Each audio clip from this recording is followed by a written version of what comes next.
सोच कर देखिए, एक अजीब सा सिनारियो। मान लीजिए कोई इंसान मंदिर से पवित्र फूल उठाता है, उसमें जहर मिलाता है और फिर उसे अपने ही पीने के पानी में घोलकर पी जाता है। आप कहेंगे ये तो बिल्कुल पागलपन है, पर यकीन मानिए नेशनल लेवल पर हम सब मिलकर ठीक यही कर रहे हैं। एक सीधी सी बात है, राइट? माँ और डस्टबिन, ये दो शब्द कभी कभी भी एक नहीं हो सकते। तो फिर ये सवाल उठना लाजमी है कि हम अपनी नदियों को, जिन्हें हम प्यार से, आदर से माँ कहते हैं, उन्हें ही हम डस्टबिन क्यों बनाते जा रहे हैं? और यही तो है हमारी सोच का सबसे बड़ा पैराडॉक्स, सबसे बड़ी हिपोक्रेसी। सोच के देखिए, एक तरफ तो हम गंगा यमुना जैसी नदियों के आगे सर झुकाते हैं, हाथ जोड़ते हैं, और दूसरी ही तरफ हमने उन्हें ही आहिस्ता आहिस्ता दुनिया के सबसे बड़े कूड़ेदान में बदल दिया है। तो चलिए सबसे पहले थोड़ा नंबर्स की बात करते हैं। देखते हैं कि ये जो सेक्रेड वेस्ट है, जिसे हम पुण्य का सामान समझते हैं, उसकी स्केल, उसकी वास्तविकता आखिर है कितनी बड़ी। तो ये देखिए, हर साल हमारे देश के मंदिरों से 80 लाख मेट्रिक टन फूल सीधे नदियों में जाते हैं। 80 लाख मेट्रिक टन। इसका अंदाजा लगाने के लिए इमेजिन कीजिए कि अगर इन सारे फूलों को ट्रक्स में भरा जाए तो दिल्ली से लेकर मुंबई तक ट्रक्स की एक लंबी लाइन लग जाएगी, बम्पर टू बम्पर। और सुनिए, ये तो सिर्फ फूलों की बात हुई।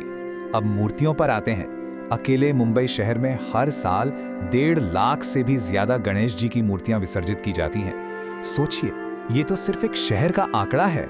पूरे देश का नंबर तो इससे ना जाने कितने गुना ज्यादा होगा। तो सवाल यह है कि ये पूजा की सामग्री, ये पवित्र चीजें आखिर हमारी नदियों के लिए जहर कैसे बन जाती हैं? चलिए इसके पीछे की साइंस को, इसके प्रोसेस को थोड़ा डिटेल में समझते हैं। हम सबको यही लगता है ना कि फूल तो नेचुरल हैं, पानी में डालेंगे तो घुल जाएंगे, आखिर प्रकृति की ही तो चीज है।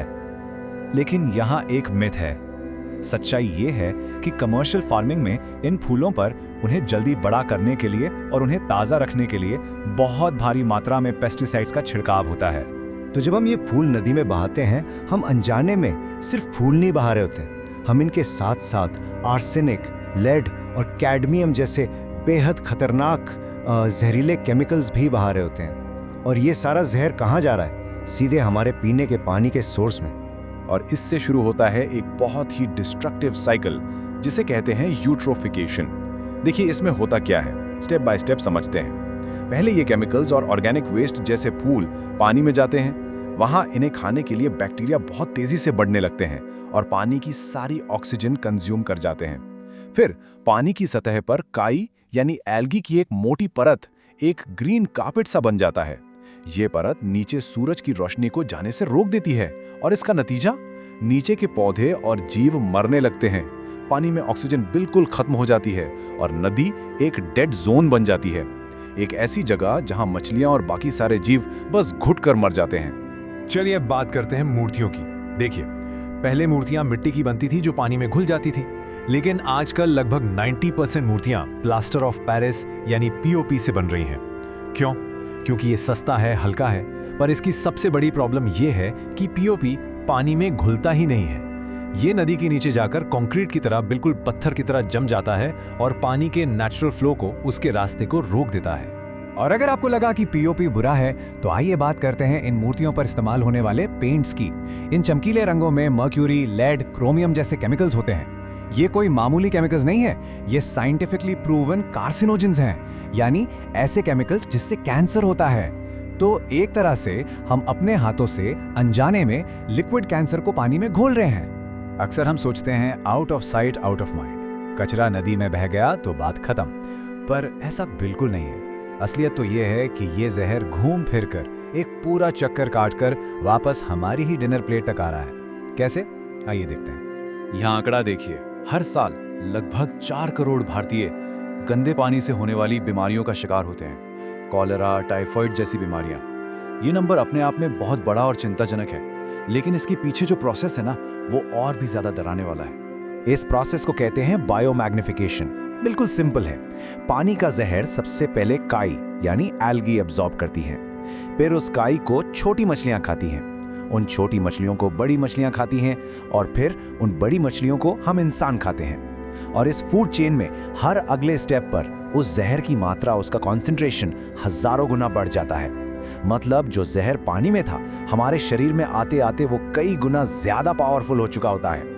अब आप में से कुछ लोग शायद सोचेंगे, हम तो नॉन वेजिटेरियन है ही नहीं, तो हम सेफ हैं। पर अनफॉर्चुनेटली ऐसा नहीं है।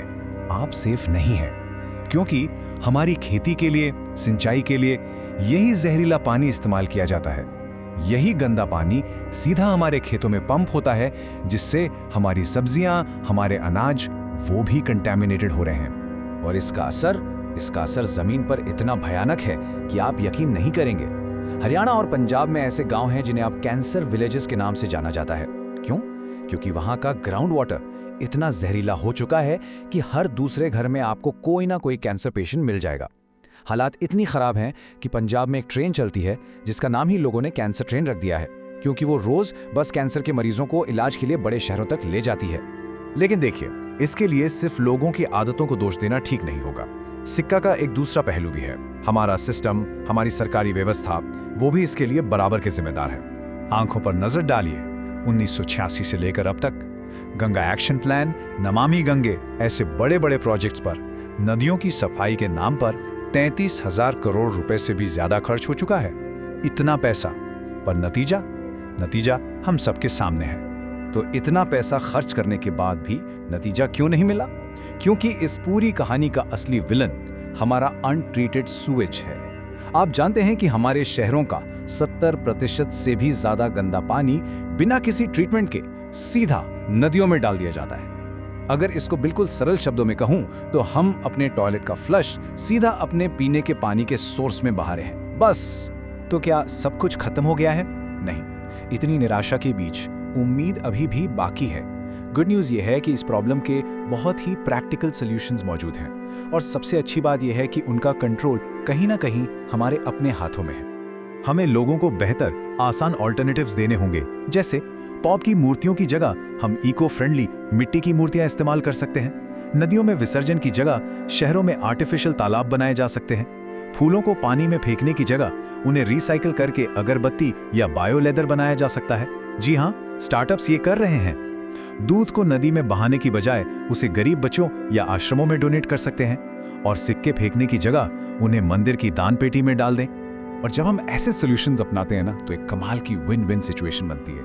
इससे हमारी इकोलॉजी भी बचती है और इकोनॉमी को भी फायदा होता है। एक तरफ नदी भी साफ होती है, गंगा में टनों के हिसाब से पेस्टिसाइड्स जाना बंद हो जाते हैं, और दूसरी तरफ इन्हीं फूलों को रिसाइकिल करके सैकड़ों महिलाओं को एक स्टेबल इनकम, एक रोजगार मिलता है। अंत में हमें इस कड़वी सच्चाई को, इस ब्रूटल रियलिटी को एक्सेप्ट करना ही होगा कि इस सब की जो कीमत हम चुका रहे हैं वो है हमारी अपनी सेहत, वो है हर साल 1 लाख से ज़्यादा बच्चों की मौत, और आने वाले समय में पानी की इतनी भयानक कमी कि 2050 तक हमारा अस्तित्व ही सीधे तौर पर खतरे में होगा।